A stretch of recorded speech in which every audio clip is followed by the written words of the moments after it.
Hello बच्चों। JEE mains 2025 की series में आप सभी का स्वागत है। आज मैं एक क्वेश्चन लेके आया हूं जो जेई मेंस 2025 को जनवरी 29 को शिफ्ट फर्स्ट में पूछा हुआ क्वेश्चन है। इस क्वेश्चन को बहुत सारे बच्चों ने गलत किया था। करीब में 20% के आसपास बच्चों ने इसका करेक्ट आंसर दिया था जब मैंने इसको अपने कम्युनिटी चैनल पे पोस्ट किया था। तो एक बार आप इस क्वेश्चन को रीड करिए, देखिए क्या गलत कर रहे थे आप लोग।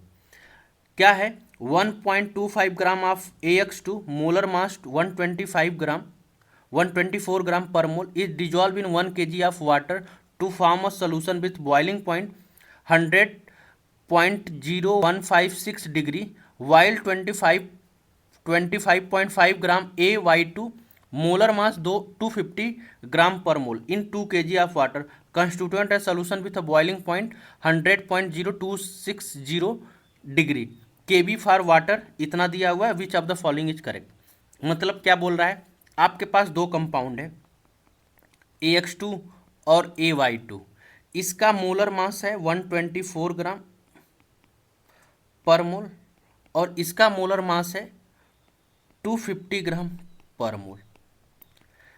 इसको 1 लीटर वाटर में डिजॉल्व 1 kg वाटर में डिजॉल्व किया गया था और इसको 2 kg वाटर में डिजॉल्व किया गया था। इसको 1 kg वाटर में कितना डिजॉल्व किया था? 1.24 ग्राम। और इसको वाटर में डिजॉल्व किया गया था कितना? 25.4 ग्राम। इसकी वजह से इसका जो बॉइलिंग पॉइंट है कितना है? 100.0156 डिग्री और इसका बॉइलिंग पॉइंट कितना है? 100.0260 डिग्री। अब ये पूछ रहा है कि इसमें से कौन सा कंप्लीटली आयनाइज है और कौन सा फुल्ली आयनाइज है, यही बताना है। अब आयनाइजेशन की बात कर रहा है और बॉइलिंग पॉइंट दिया है, तो हमने ये वाला फार्मूला तो पढ़ा है ना, delta TB equal to IKB into delta M. अगर आई की वैल्यू दोनों के पास तीन तीन आयन है हो सकते हैं। अगर आई की वैल्यू इक्वल टू 3 आ रही है तो दोनों के दोनों फुल्ली आयनाइज होंगे। अगर आई की वैल्यू लेस देन 3 हो रही होगी तो क्या होगा? पार्शियली आयनाइज होगा। और अगर आई की वैल्यू इक्वल टू 1 हो रहा होगा तो वो अनआयनाइज होगा, मतलब आयनाइज ही नहीं होगा, अनआयनाइज होगा। तो अगर यही आई की वैल्यू अगर हम कैलकुलेट कर ले दोनों के केस में तो हमें क्या मिल जाएगा? कौन फुल्ली आयनाइज होगा, कौन पार्शियली आयनाइज होगा, यही काम करना है। तो आप ये वाला फार्मूला लगा दो दोनों के लिए। क्या करना है? Delta TB equal to IKB into M. तो हम पहले लगा रहे हैं AX2 के लिए।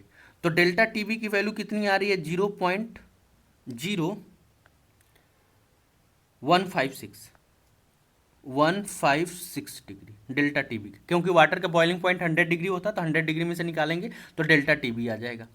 इक्वल टू आई की वैल्यू कितनी हो जाएगी? आई की वैल्यू हमें निकालना है। केबी की वैल्यू क्वेश्चन में दिया हुआ है 0.52 और मोलरिटी हमें निकालनी है। तो मोलरिटी क्या होता है? एम क्या होता है? गिवन मोल कितना हो जाएगा? गिवन मास अपान मोलर मास। गिवन मास कितना है? 1.25 और मोलर मास कितना? 124। तो 1 ये दिया है 1.24 और इसका मोलर मास हो गया 124।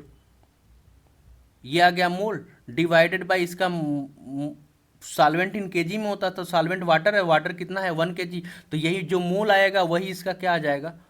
मोलल्टी आ जाएगा। तो मोलल्टी कितनी आ जाएगी? इसको करेंगे तो 0.01। तो आई इक्वल टू क्या हो जाएगा?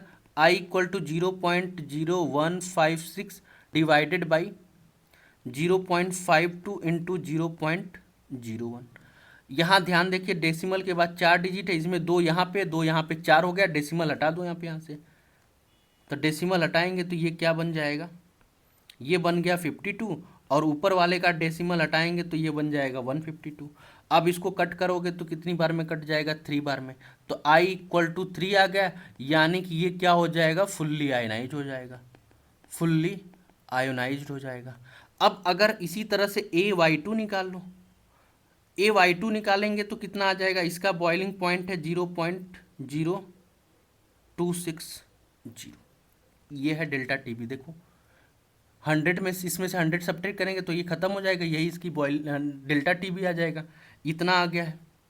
इक्वल टू आई निकालना है, के बी की वैल्यू 0.52 है, इनटू इसके लिए एम की वैल्यू निकालेंगे तो कैसे आएगा, एम की वैल्यू कितनी हो जाएगी 25.4 दिया हुआ है, और इसका मॉलिक्यूलर मास दिया हुआ है 250, इतना हो गया, मोल आ गया, और क्या हो जाएगा 2 kg सॉल्वेंट में डिजॉल्व किया गया तो 2 kg, ये वाला पोर्शन नीचे आ जाएगा तो मोलरिटी कितनी आ जाएगी 25 हम ले लेते हैं इसको अप्रॉक्सीमेट में, और ये 25 इंटू 2 आ जाएगा, यानी कि 25 डिवाइडेड बाई 500 आ जाएगा।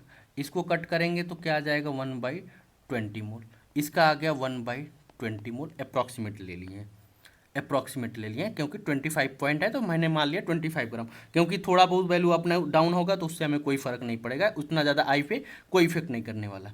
इसको हमने इधर कर दिया तो आई इक्वल टू क्या हो जाएगा 0.0260 इंटू 20 अपान में, इसको डिवाइड कर देंगे नीचे 0.52 से, डेसिमल के बाद 2 है, डेसिमल के बाद 4 है, तो इसको हम लिख सकता हूँ 1 2 ख़त्म, और यहाँ से डेसिमल हटा दिया।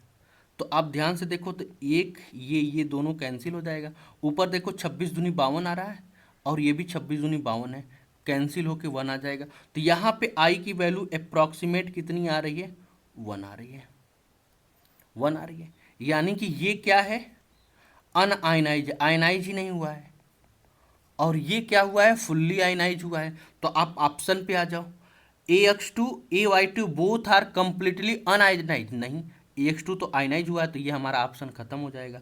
AX2 and AY2 both are fully ionise, नहीं AY2 हमारा आयनाइज ही नहीं हुआ तो ये वाला ऑप्शन भी खत्म।